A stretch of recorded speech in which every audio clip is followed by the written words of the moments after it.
स्थापयामी स्थापन कर लीजिए। मुरली न हो तो चले।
तीसरी उंगली से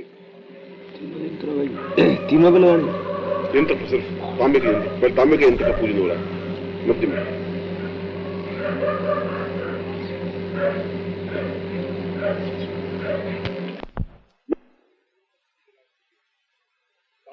तांबे का पूजन हो रहा है पहले यहाँ से कहीं से कुछ एक कल्याण तम पुण्य मानसी गंधांसी समस्त ब्रह्मांड साबरा मंत्रम सिद्धि प्राप्तियामि इंद्रदेव समस्त श्री देव अक्ष सर्वदातुभ्यं श्रुते एक कल्याण तुम मानसी हम गोत्र अपना गोत्र बोलिए, हम शर्मा हम नाम बोलिए। स्वाम शुद्धि प्रांतभ्यम संपदित करती दीर्घाटभ्यम संपद रहे। अब कुमकुम लेकर के पूरे यंत्र पर छिड़क दीजिए, अनामिका उंगली से ही पूरे पर छिड़क दीजिए।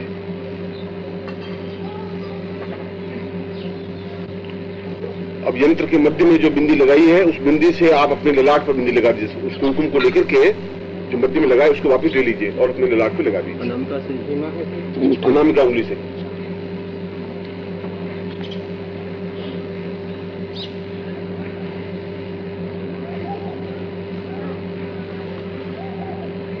अब यंत्र को बाएं हाथ में ले लीजिए, तांबे के यंत्र लेफ्ट हैंड में, दाहिने हाथ उसके ऊपर संपुट कर लीजिए, बंद कर दीजिए उसको।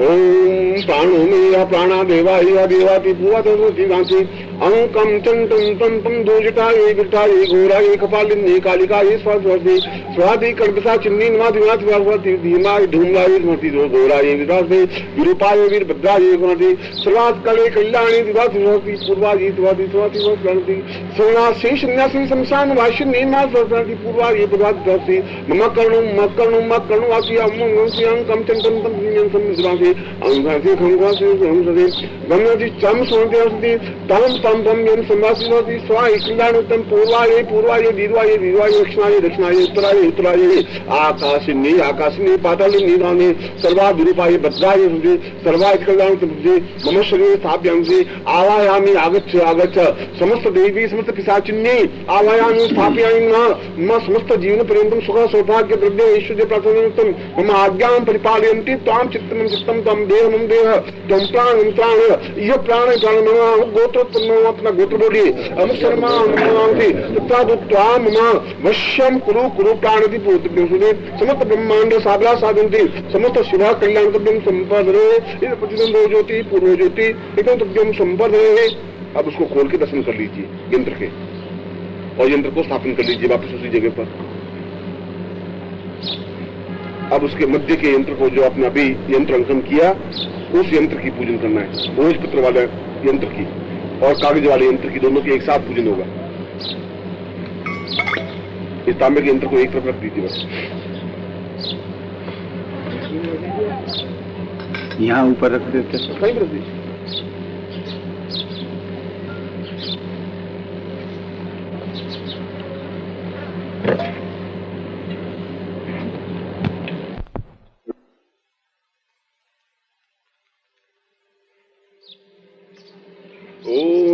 सदाशिवोऽहं रम्यं नमः संभवाय स्मृति शमशानां सुवाति पूर्वातां वदै सर्वा एवाः पूर्वाः प्राणाः दिवाः सर्वा एवांसि कल्याणं धूम्रायै नमति विरूपायै वीरभद्रायै कालायै कल्याणी दारुण्यै श्मशानवासिन्यै भूवासी लंबोदरायै लंबोष्टायै ऊर्जायै अग्रमान्यै स्मृति विरूपाक्षै क्रोधिन्यै नमः स्मृति कल्याणते पूर्वायै फलवादिस्वाति समस्तवाति लाकिन्यै भूतिन्यै प्रीतिन्यै पिशाचिन्यै राक्षिन्यै स्मृति मम कर्णस्तभ्यंसि मम कर्णय्यः गच्छागच्छन्ति समस्ता पूर्वो उत्तरो दक्षिणायो पश्चिमयो ऊर्ध्वायै अधरायै समस्त पृथ्वी निवासी प्राणिनाम आवाज में स्वस्वति सुरास्वति वाणी स्वास्ति मम कर्णे आगच्छ आगच्छमुस्ते मम रात्रौ त्वं भार्यां भवति वाति मम कारो द्वंद्वति सर्वा देहायति पीडासुति सुख सौभाग्यादि पाठमेष्कल्याण दंते पूर्वा फलान्येषये वायै पूर्वायै भवति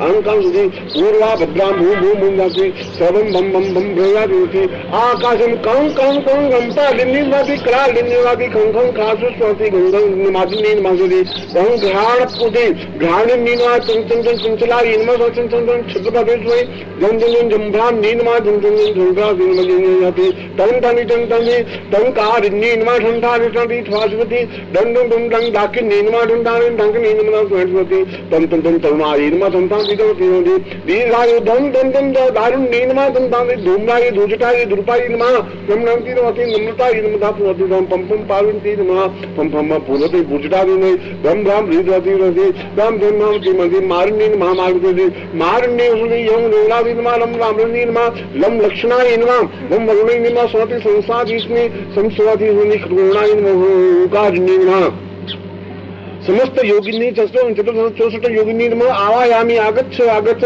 प्राण यह प्राण समस्त कान प्रति मम अमुक गोत्रोत्पन्नो अपना नाम बोलिए अपना गोत्र बोलिए ताम आज्ञां परिपालयन्ते ताम किरणं सत्यं सुखमचितं समस्त मम सृष्टि आगच्छ आगच्छ मम सिद्धिर्भवतु आवायां पूर्वाति सर्वा एवासुरा यह प्राण तुभ्यं संपर्दये गंध लेकर के 16 कोष्ठकों में बिंदी लगा दीजिए छोटी छोटी बिंदी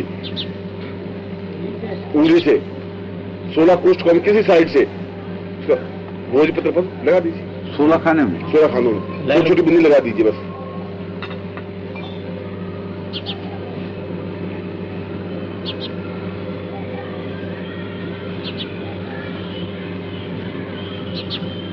लाइन तो दब जाएगी इसे चलेगा बस नहीं पड़ेगा बस छोटी बिंदी लगाइए नहीं दबाए ऐसा बस उसका एक लगाना है बिंदी बस यह समझ लीजिए कागज वाले में कागज में कर लीजिए कागज ऊपर भी पहले भोजपत्र पर कर लीजिए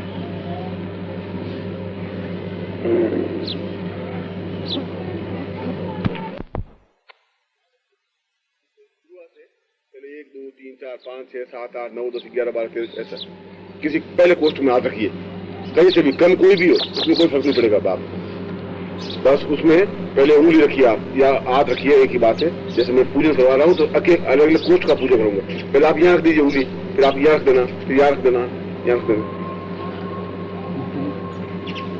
भोजपत्र के ऊपर भोजपत्र पर तर्जनी उंगली पहली उंगली तर्जनी उंगली से कोई साइड हो कोई भी कोष्ठक हो बस कोष्ठक एक कोष्ठ में दूसरी बार उंगली नहीं जाए बस किसी क्रम से चलिए ऊपर से पहली 4 फिर 5 फिर 6 7 ऐसा करना ठीक है पहले कोष्ठक की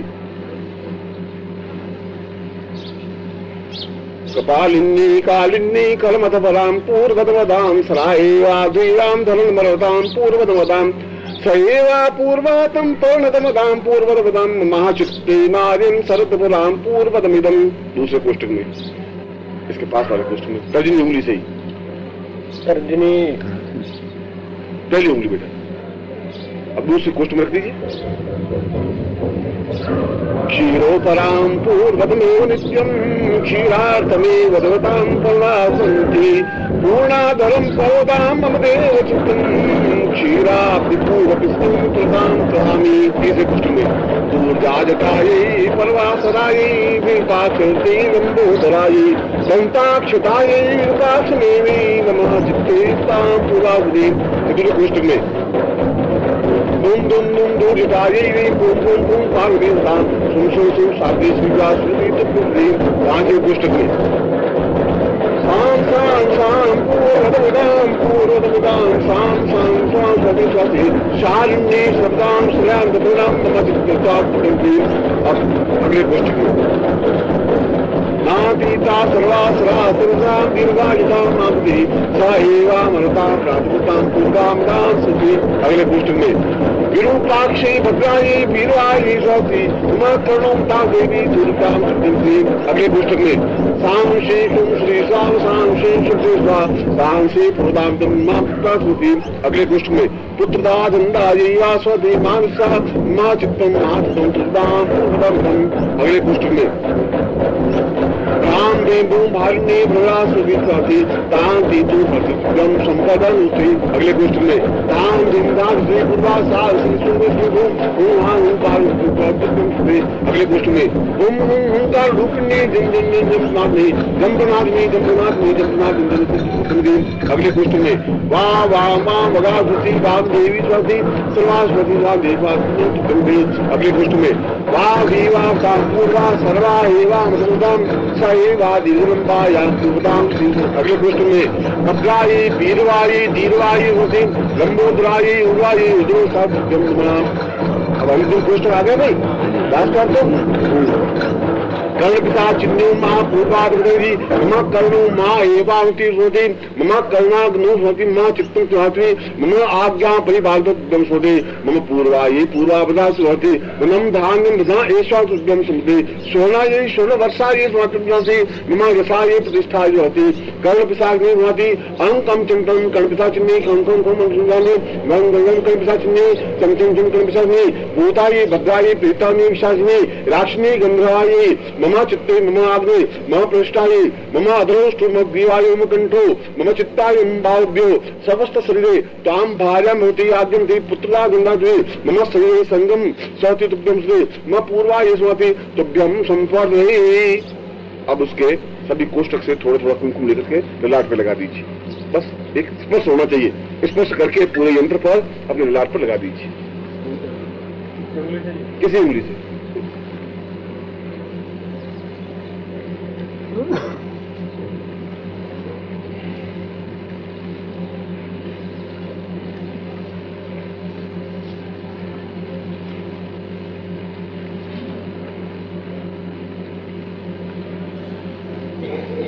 अस्त्र प्रक्षालन आप दो लीजिए।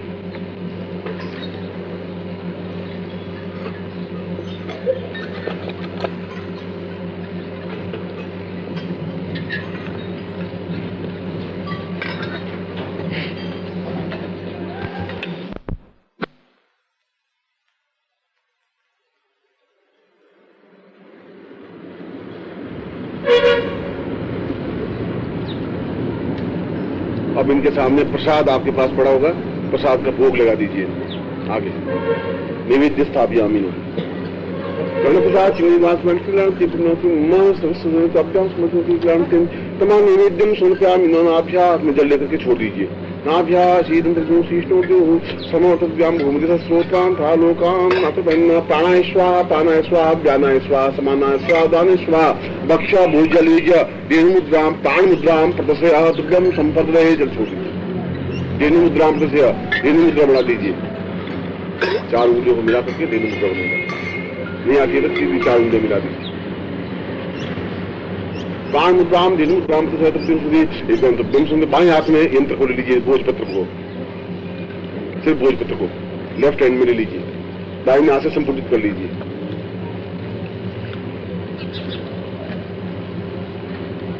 संपुटित करने में इस उंगली से ये उंगली मिले, इस उंगली से ये उंगली मिले, यो अंगूठे से अंगूठा मिले, ऐसे ध्यान रखें। प्रत्येक उंगली से मिली हुई इस प्रकार संपुटित होगा। कर्ण पिशाचिनी महादेवी स्वाति पूर्वतसी एक महासुति भूराजी भूभद्राजी दिवाजी स्मृति आकाशनी महादेवी महादेवी द्वेतानी पिशाचन्नी वृक्षेत्रलावधि शमशानो वाशिनी वासी शमशानोत्थान वासिद्धाम धाम देंदाते पूर्वाये पूर्वभद्राये पूर्वाये पूर्वसी क्षाम क्षीम क्षुम वासी स्वांसी वासी हुं हुं हुंकार रूपिणी जन जन जन स्वामी राम भीम धूम भरी भद्रवानी धूमा अंकं चिंदम दम्यं सुमंदुराय मदय मदय मलय मलय जागवे जागवे टूट टूट दीपम कुरकुर स्वाहा पाम पिम कुम पार्ति पूर्णा खान की कुंके चिता शांति सुश्रुति अमृत सोय हुं हुं हुंकार रूपिणी ब्रह्म ब्रह्म ब्रह्म मालिनी कम कम कम कपालिनी वासवती खं खं खं खजर वीरानी वीरवादी बुरवादी सम हुं हुंकारिणी वासवती सर्वाये भद्राये कानि कल्याणी तपति प्रत्ताये पूर्व ब्रह्मिदनि स्वति मंगलादि स्वति ताणुत्थम वासनी निम्बा सवैरा तुभ्यं स्मृतिमा चित्तभ्यं सुमरे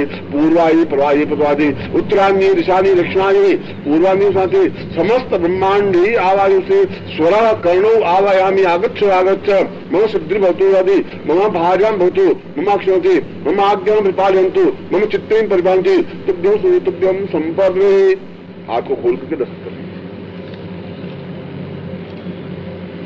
इसको स्थापन कर लीजिए वापिस अपनी जगह रख दीजिए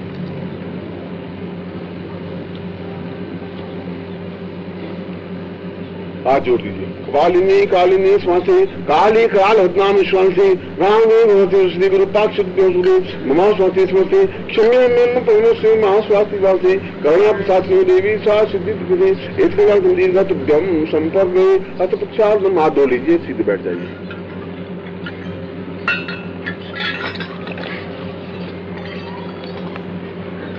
अब अपनी माला जिस माला से मंत्र जाप कर रहे थे उस माला का पूजन कर लीजिए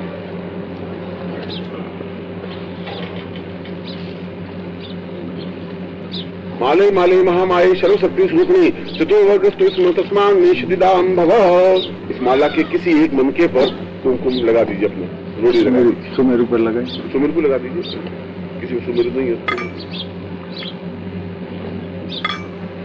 और उसको उस भोजपत्र के यंत्र पर रख दीजिए इसको माला को भोजपत्र पर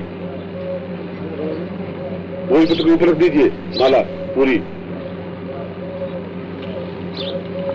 महामाले महामाये सरस्वती स्वरूपी चतुर्वर्ग तीर्थस्मान निषिद्धा सिद्धिदाम सिद्धांगाति स्वसिद्धि स्वति कल्याण दिव्यम सुंदरमति एककरण तुम दिलासे सर्वा एवांति कल्याण के आगच्छ अगच्छं तुम सिद्धिं सुदे महामाले दिव्यम संपदे अब माला उठा के गले में पहन लीजिए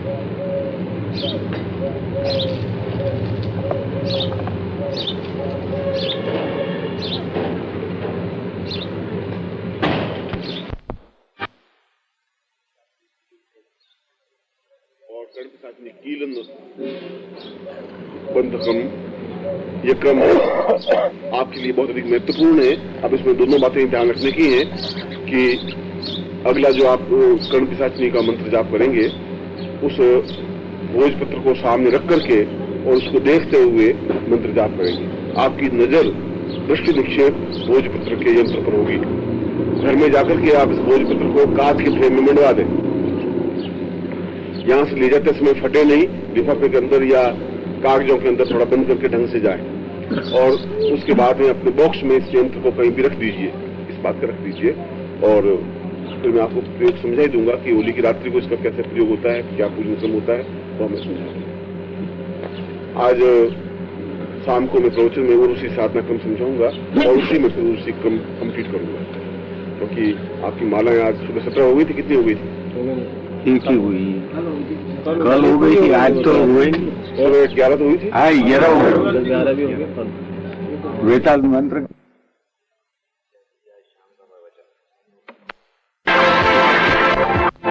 उन गंधर्व जैसे या पिशाच योनि में से या भूत योनि में से किसी भूत को आप सिद्ध कर लें और भूत सिद्ध करके आप अपना काम करवा सकते हैं।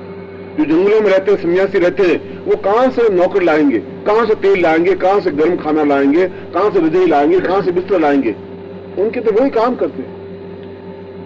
और जब वो काम करते हैं तो उन्हें किसी प्रकार की न्यूनता ही नहीं, किसी प्रकार से संन्यास जीवन खंडित नहीं होता।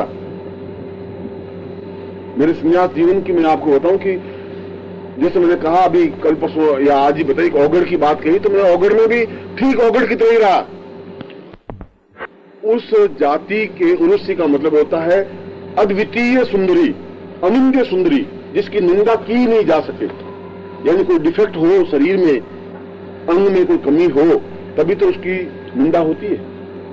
इसलिए नारी के शरीर की, नारी का जो क्वालिटी कही जाती है वह उसकी कोमलता और सुंदरता, दो ही गुण से नारी शब्द विभूषित होता है। उसके दो ही अक्षर है और दो अक्षरों का अर्थ ही इतना ही है कि उसमें कोमलता हो और सुंदरता हो। पुरुष का सौंदर्य सराहा नहीं गया और पुरुष की कोमलता नहीं सराही गई। पुरुष का तो पौरुष, मजबूती, ताकत, सीने की क्षमता होनी चाहिए, पकड़ उसकी मजबूत होनी चाहिए, वह सुंदर है, वह मजबूत है।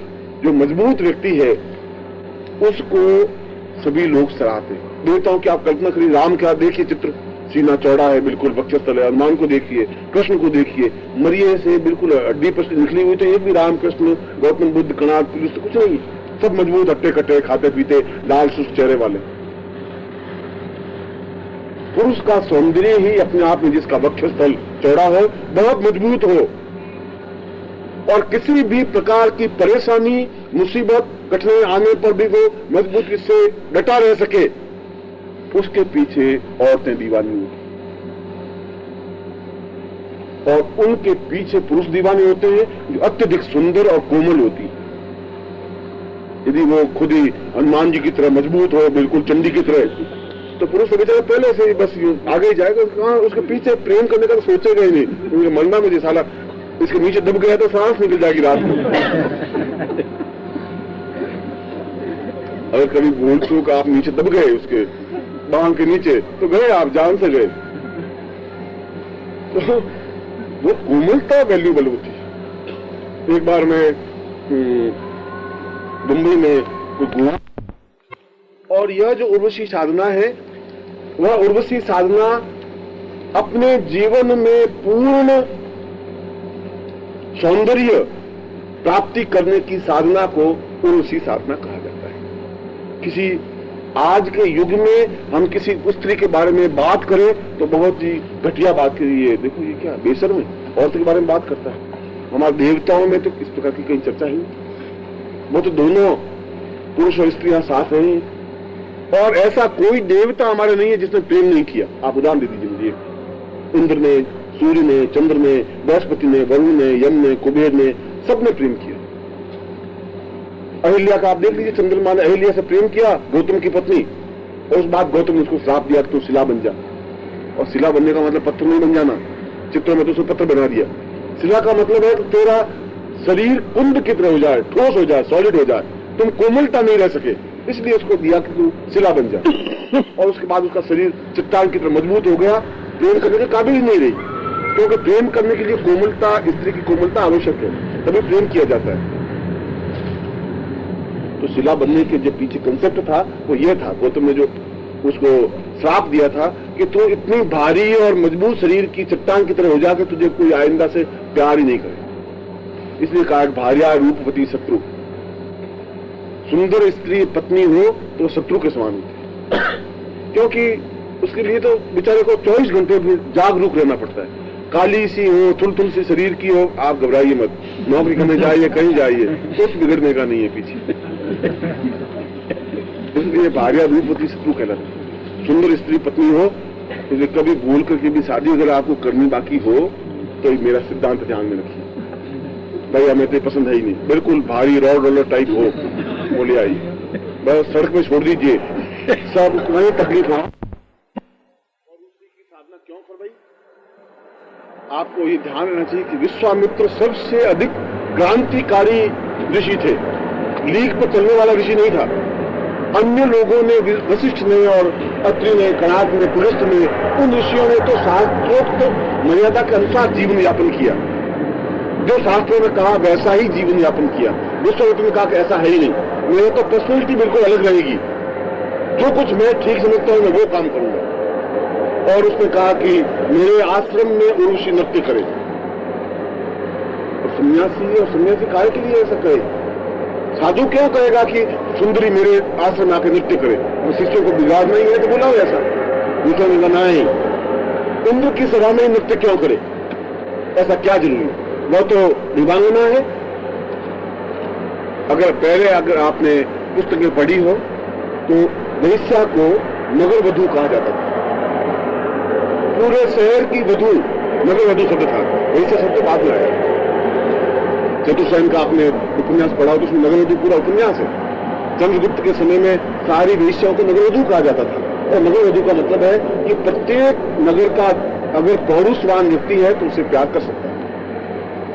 अब वह कितना प्यार करती है या कॉमर्शलाइज्ड है वो एक अलग चीज है। इसलिए जितने भी गंधर्व हैं उन गंधर्वों को नगर वधू कहा गया। और नगर वधू का तो एक व्यक्ति का उसके ऊपर अधिकार नहीं होता, वेश्या के ऊपर किसी का अधिकार नहीं हो सकता। कोई ये कहे कि ये मेरी ही है, पत्नी पर आपका अधिकार हो सकता है, और किसी नगर वधू पर, वेश्या पर कोई इतना अधिकार नहीं जता सकता कि ये मेरी ही है, ऐसा नहीं हो सकता।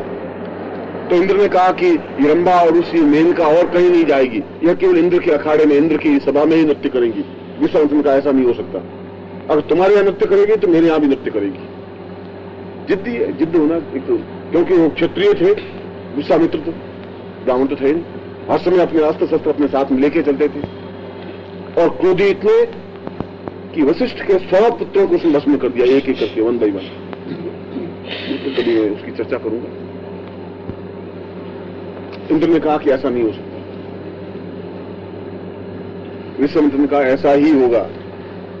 अगर उसके नृत्य करने से मेरी साधना में खंडन आ जाए तो मैं हमेशा के लिए ये सन्यासी जीवन छोड़ दूंगा। नृत्य करेगी उसमें क्या बात हो गई? नृत्य क्यों नहीं कर सकती? ऐसा क्या है? आप इसको मना कैसे कर सकते हैं? मैं इस परंपरा को तोड़ना चाहता हूं कि केवल ये रंभा, मेनका, उर्वशी और देवांगना और गंधर्व केवल इंद्र के दरबार में ही संगीत करेंगे, नृत्य करेंगे। ऐसा क्यों? क्यों नहीं हमारे दरबार में ऐसा हो सकता है? हमारे आश्रम में ऐसा क्यों नहीं हो सकता? हमें क्या न्यूनता है? अगर आप नृत्य देख सकते हैं, हम भी नृत्य देख सकते हैं। और इंद्र के मना करने पर उन्होंने उर्वशी तंत्र की रचना की। विश्वामित्र ने पहली बार पूरा उर्वशी तंत्र प्रकाशित है, चौखंबा प्रकाशन से, और प्रामाणिक रूप से प्रकाशित है। उन्होंने पूरे उर्वशी तंत्र की रचना की, और उसने कहा कि मुझ में अगर पौरुष होगा, दमखम होगा, तो मैं खींच करके ले आऊंगा अपने आश्रम में। मैं देखता हूं कैसे नृत्य नहीं करती है, और नृत्य करवा करके छोड़ूंगा। क्योंकि पुरुष का सबसे बड़ा गुण होता है हठ। बहुत मजबूती होनी चाहिए शरीर में, और विचारों में बहुत दृढ़ता होनी चाहिए कि यह होगा, ऐसा ही होगा, होगा तो ये होगा ही, नहीं होगा तो फिर पिलपिला जीवन से तो बेकार मरना ही अच्छा है। उसे पुरुष होने का फिर पौरुष है ही नहीं उसमें, फिर उसमें दमखम नहीं हो सकता। इसलिए मैं अपने शिष्यों को कई बार कहता हूं कि पौरुष होना चाहिए आप में। क्या है, समाज क्या कर देगा तो सारा कर देगा। जाति ज्यादा जाति से बाहर निकाल देगा तो निकल जाएंगे जाति से बाहर। सारे तुम्हारी जाति अपने पास रखो। क्या है, मुझे जाति से निकालने के लिए पूरा षड्यंत्र किया गया। उसमें तो जाति बंधन बहुत मजबूत अब तो रहे कि आप तो शमशान में जाके आए और भूतों प्रेतों के साथ रहे और ऐसा घूरे, आपको जाति से बाहर निकाल दिए जाते। अब वो किस्सा मैं आपको सुनाना चाहता नहीं हूं, मगर मैं सुना देता हूं आपको। अपनी सुनाता ही नहीं था उसने, यहां तक कि मैं गिड़गिड़ाऊंगा नहीं, कुत्ते का मांस भी खा जाऊंगा पर गिड़गिड़ाऊंगा नहीं, ऋषियों के सामने नहीं गिड़गिड़ाऊंगा। तो इंद्र के सामने वो दम खड़ा हो गया। उसने कहा कि ये उर्वशी मेरे ही आश्रम में नृत्य करेगी, और मैं खुद देखता हूं कैसे नृत्य नहीं करती, और उसको प्रेमिका रूप में जिंदगी भर बांधे रखूंगा। मैं खुद इसे स्नेह करूंगा, खुद इससे संतान उत्पन्न करूंगा। संन्यास जीवन में कहां खंडित होता है? संन्यास उत्पन्न करने संन्यास जीवन खंडित हो जाता है? कहां लिखा शास्त्रों में? अपने ही सादृश्य संतान को उत्पन्न करने में कोई दोष नहीं है, संन्यास जीवन में भी कोई दोष नहीं है। शास्त्रों में कई बंधन ही नहीं। संन्यास चतुर्थावस्था में पहले ब्रह्मचर्य, फिर गृहस्थ, फिर वानप्रस्थ, फिर संन्यास अवस्था में होते थे।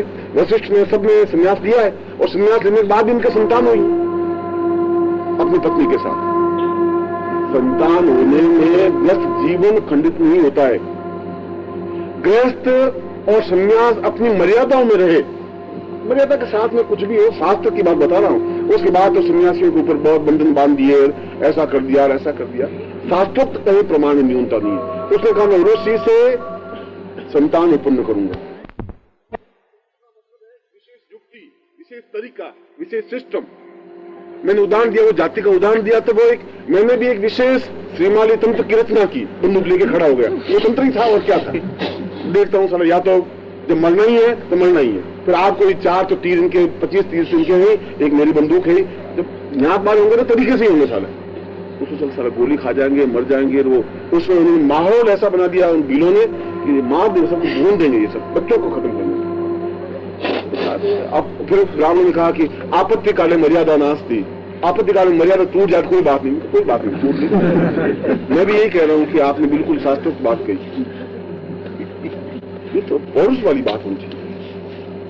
और जिस तंत्र के द्वारा उर्वशी को पत्नी रूप में जिंदगी भर रखा, उस तंत्र को उर्वशी तंत्र कहते, ये तो हुआ उर्वशी तंत्र की बात है। और वह साधना विश्वामित्र के द्वारा प्रणीत हुई, विश्वामित्र के द्वारा प्रारंभ हुई, और उसके बाद कई लोगों ने इस साधना को सिद्ध किया। और आपको मालूम होना चाहिए शंकराचार्य जैसे सन्यासी ने भी उर्वशी तंत्र के द्वारा सिद्धि प्राप्त की, कई वर्षों तक उर्वशी को अपने पास रखा।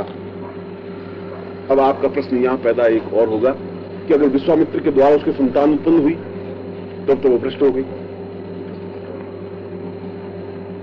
उर्वशी का तात्पर्य किसी एक पर्टिकुलर स्त्री को उर्वशी नहीं कहते हैं। उर्वशी उसकी एक विशेष जाति, एक विशेष वर्ग है।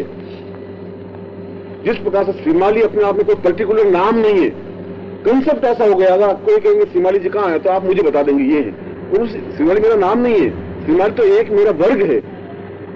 उर्वशी भी अपने आप में कोई पर्टिकुलर स्त्री नहीं है, एक विशेष वर्ग जो अत्यधिक सुंदरी है वह उर्वशी है। उसी गंधर्व जाति में वो एक जाति है, उर्वशी एक जाति है, उर्वशी एक नाम नहीं है। जिस प्रकार से श्रीमाली एक नाम नहीं है, एक जाति है। मगर कहीं भी लिखते हैं पूजी श्रीमाली जी तो मैं समझा तो ये मुझे कहा गया है, वो भी मेरे कंसेप्ट करके लिखता है, ये तो विचारधारा चिंतन, मगर नाम तो मेरा श्रीमाली है नहीं। इसलिए उर्वशी भी एक जाति वर्ग है। उसका नाम तो तिलोत्तमा हो सकता है, कनकप्रिया हो सकता है, दिव्या हो सकता है, नाम तो अलग अलग थे। मगर इंद्र की सभा में जो उर्वशी थी उसका नाम था दिव्या। उस विश्वामित्र के पास में जिसका आई उसका नाम था तिलोत्तमा। बहुत एक वर्ग विशेष की बात थी। इसलिए उर्वशी